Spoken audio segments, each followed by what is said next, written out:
Now, your division, most stacked division in boxing, in my opinion. Do you think you're avoided by some of the guys who say you have to do more, you still have to keep showing improving? Yeah, I'm avoided. You know, they see this young lion, man. They don't want to give me no work. I'm getting there soon with them. You're going to get it anyway, right? Yeah, I'm get it. All right. Now, what would you say is your best weapon? Don't tell him. The body shots? No, I'm not spiking. No. I think everything, but my body shot is real crucial. So I say my body shot. You don't feel it, then it must be too real to touch. You'll never in your life try to knock the truth. The illest shit ever. Get ready, 'cause this is about to get heavy. Trying to keep me out, trying to censor what I say, 'cause they don't like what I'm talking about. So what's wrong with the media today? Prove I'm lying if I ain't correct. What up, Fight World? It's your boy Ego, and I'm back with some more boxing. God damn. So I just watched the PBC broadcast, Errol Spence Jr. versus Leonard Bundu, two Olympians in there. And I want to get my post-fight, and you guys know I give you guys the good, the bad, and the ugly. I'm going to break this fight down. Before I start, shout out to Al Heyman and Premier Boxing Champs. I mean, getting boxing, a fight like this that was entertaining on a Sunday is uncanny. So shout out to Al Heyman and PBC. I don't care what anybody says, what comments you guys leave. Al Heyman is the godfather right now, and he's killing. We don't have to tune into HBO pay-per-view and pay $60, $70 or whatever for HD. This was on NBC on prime time. It came on 2 o'clock my time. I'm on the West Coast, and I'm already done. You know what I mean? I can go about the rest of my day. People can go to church in the morning, come back, watch someone get stretched, and then go about their business, make dinner, spend time with their kids or whatever. So that's great for boxing, because I remember used to see fights on, like, I don't know, ESPN or maybe random days, but they weren't these caliber fights, IBF Eliminator. So let me talk about the fight. Errol Spence Jr., he impressed me with this performance. The good is he got the knockout, something that even Keith Thurman couldn't do, and I'm going to talk about that more in the 6th round. Brutal knockout. And I think the referee, one of the bads that I noticed was the referee, I don't think he called the first knockdown a knockdown, which it really didn't matter because it's not like this fight went to the scorecards, but you want to see the fighter get credit for what they produced. The first fight, from as far as I seen it, was absolutely a knockdown, and the referee ruled it a slip. So I thought that was a missed call from the referee, but it didn't really matter. Errol Spence Jr. knew his man was hurt, went in for the kill, got aggressive with the combination while he's backed up to the ropes, landed a nasty uppercut. And I do round by round a lot of times with the fights. I tweeted this like a couple rounds before this, and you guys can see, look at the timestamps, I'll put the tweet in the video, that I seen Errol Spence Jr. was desperately trying to land that uppercut. He was trying to get that off, but how Bundu fights, he's very awkward, which I'm going to talk about, and that's why another reason why this performance was so impressive. I called it. I said he's trying to land that uppercut. If he lands that, it's lights out. And that was the punch that actually knocked Bundu out. He was already out before, and Spence, being a fighter, just followed up with the right hook that just really sent him to the canvas. And it was a brutal knockout. I mean, we seen Bundu, his legs folded, and he just kind of fell backwards. He was out. You know what I mean? This was worse than the Chris Algieri knockout. Chris Algieri was badly hurt and debilitated, but Bundu was out momentarily, right? So you got to give all the props in the world to Errol Spence Jr. And I knew going into this fight, anytime you have a fight like this, you're going to compare it. It's a barometer style fight. And I look at the Keith Thurman performance, and to me, this is my personal opinion. I've said this before. I love Keith Thurman to death. I thought he beat Porter. But when you compare the two performances, by far, Errol Spence Jr. had a much more impressive performance. And that's just what it is.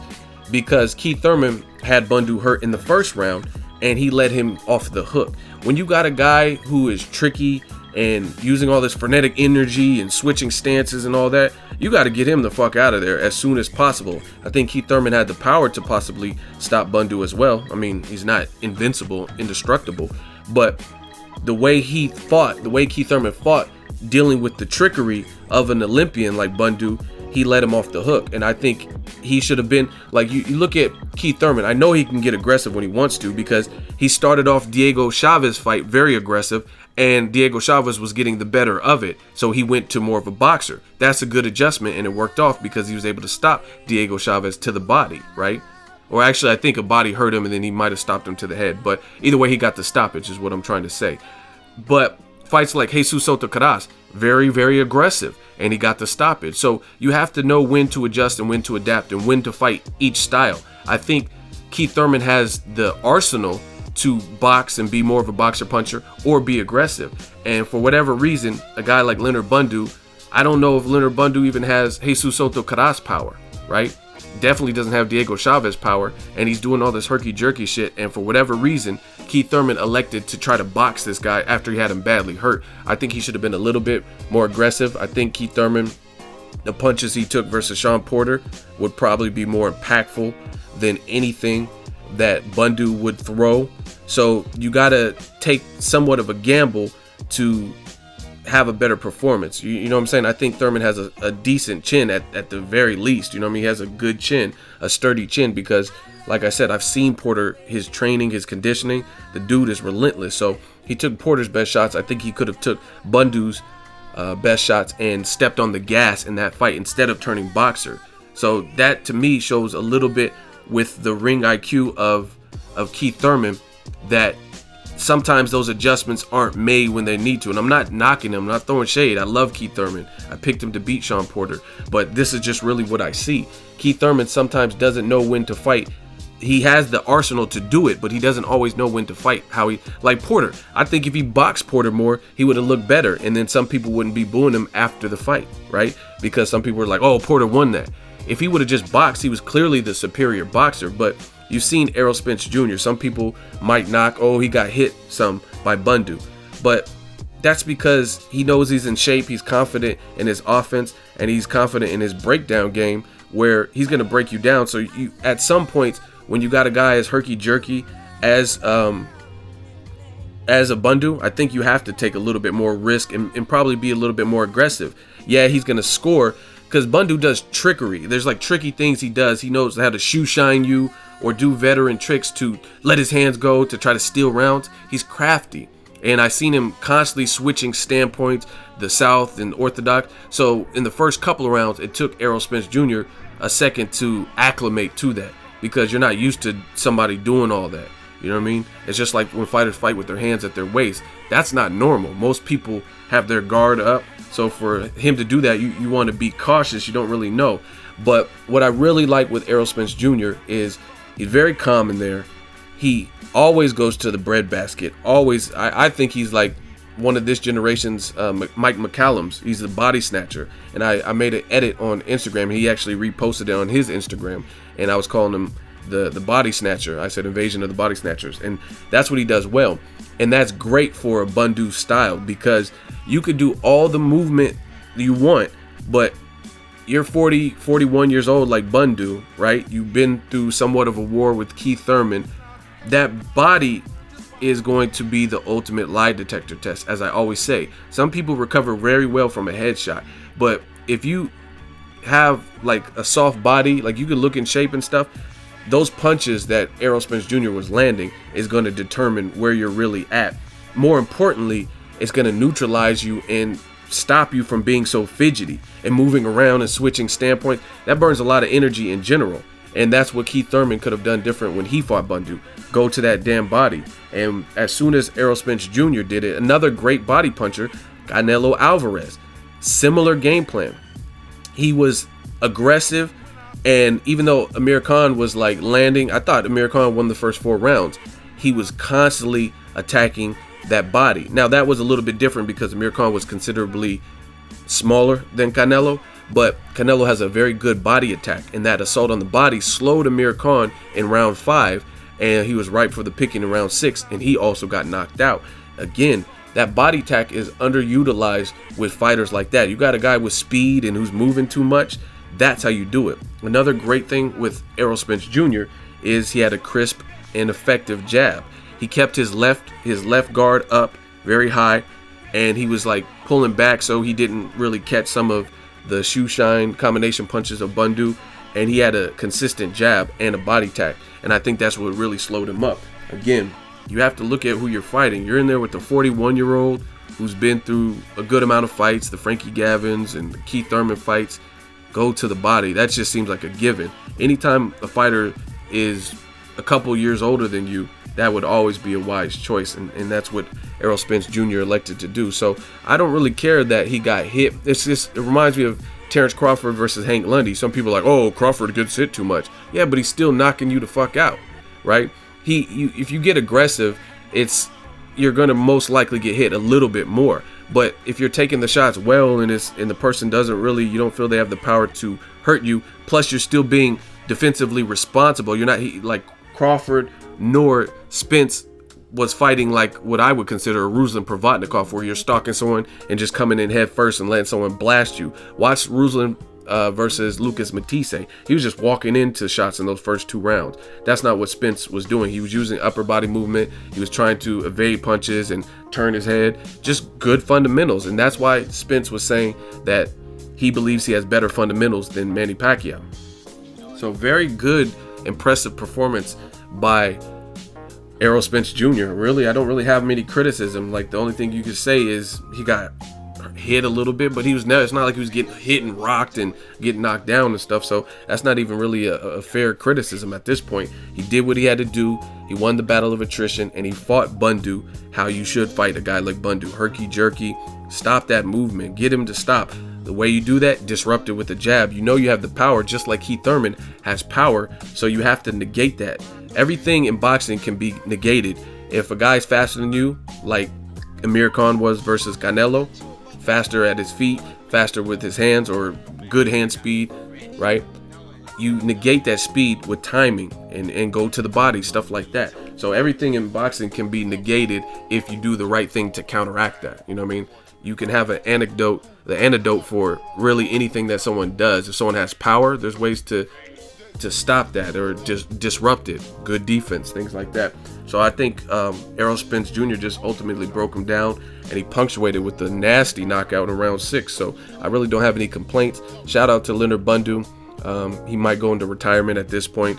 Nasty knockout, but he showed heart, and he was trying to make the fight his type of fight. He was trying to win the fight, which is good. So I don't want to hear about, oh, it was Bundu, he was 41 years old. This is still 2 Olympians that we're talking about. And Keith Thurman, another guy with power that has a good knockout percentage, didn't do this to him. I posted this on Instagram in case you guys want to see the clips of the knockout. And someone said, oh, Bundu didn't fight Keith Thurman like this. He was running. It doesn't matter, because at the end of the day, like I said in this video, some of y'all don't know shit about boxing. If you do the right things, you could stop someone from running. Look at Gennady Golovkin. He's very good at that. A lot of the guys he's fought, they feel that power, and that's what they do. They run and they try to use some movement, and he's very good cutting off the ring. He's also a good body puncher. He clearly has power. He had a good jab in fights with like David Lemieux, so he has a jab. That's what you do. So I don't care about Bundu having a game plan. If you're a fucking professional fighter, your goal is to figure it out. It doesn't matter what the other person is doing. Pacquiao, when he fought Brandon Rios, he fought more of a measured approach.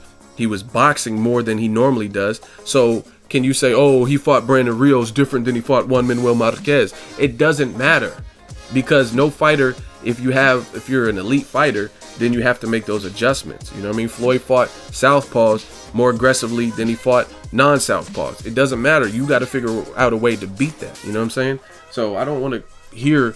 And the thing is, you got to look at it. Bundu, it's not like he lost to Keith Thurman and then he started getting dogged. That was his sole loss.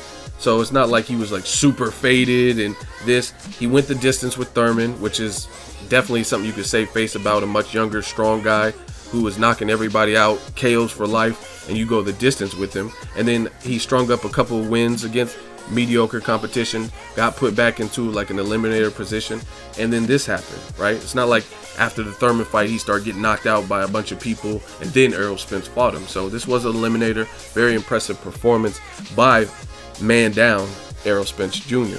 And like I said, I got to compare the Keith Thurman performance, because both guys are similar in the sense of they're known for being younger with power, but one person was able to finish it and get the job done. So this is what I was telling people about Errol Spence Jr. This is why I think he is avoided. You look at Chris Algieri.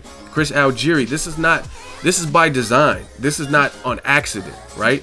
I'm not saying Errol Spence Jr. is invincible, but it's no mystery that Chris Algieri went the distance with Manny Pacquiao. He got knocked down 6 times, but he still went the distance. right? He went the distance with Amir Khan, a silver Olympic medalist, right? I don't even know if Errol Spence Jr. placed a medal, but, or what medal he got or whatever, but Gruzin Provodnikov, he went the distance with him with one eye, and then he steps in with Errol Spence Jr. and he gets knocked out halfway through right about the same time as Bundu, right? That's because of what he's doing, you know what I mean? That's because of the fighter.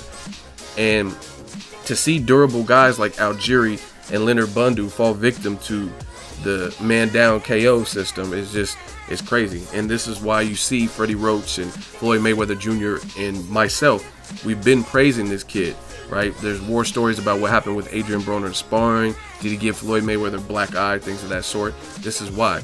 And this also goes back and relates to my last video, or one of my last videos, about the weight class jumps in boxing. I made a video, it was called Daring to Be Great, an introspective look at weight class jumping in boxing. So check out that video. This is precisely what I'm talking about. Guys like Kell Brook, you could dare to be great and fight this animal, Mr. Man Down, who is now he won the Eliminator. He's now in line for a title shot with the IBF. But instead, Kell Brook chose to jump up 2 weight classes to fight another power puncher who can cut off the ring, and Gennady Golovkin. The big difference to me is this. You can save face and have a built-in scapegoat by fighting Golovkin, because Golovkin has knocked out everybody in his last 23, 24 fights or whatever it's been, and he's considered bigger, and he's considered the favorite, right? So he's a champion in a new division, so you have a built-in excuse if you get knocked out or if you lose to him.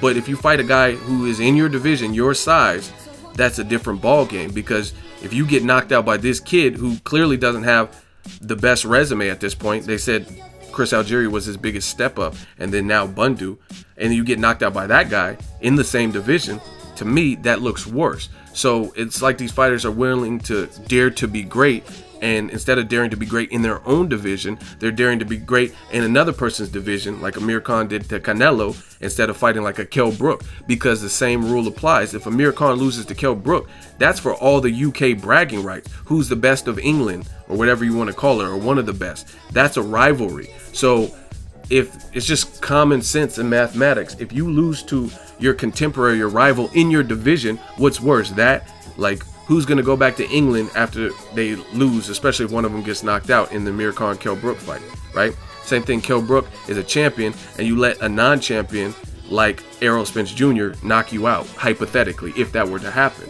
That's different than jumping up 2 weight classes to fight a champion in that division. You know what I mean? If you lose to Kell Brook, or if Kell Brook loses to Errol Spence Jr., that means he's losing by, let's say, knockout to a non-champion. If you lose to Golovkin, you're losing to a champion at a much higher weight. So to me, I don't like that, because it's kind of a built-in excuse.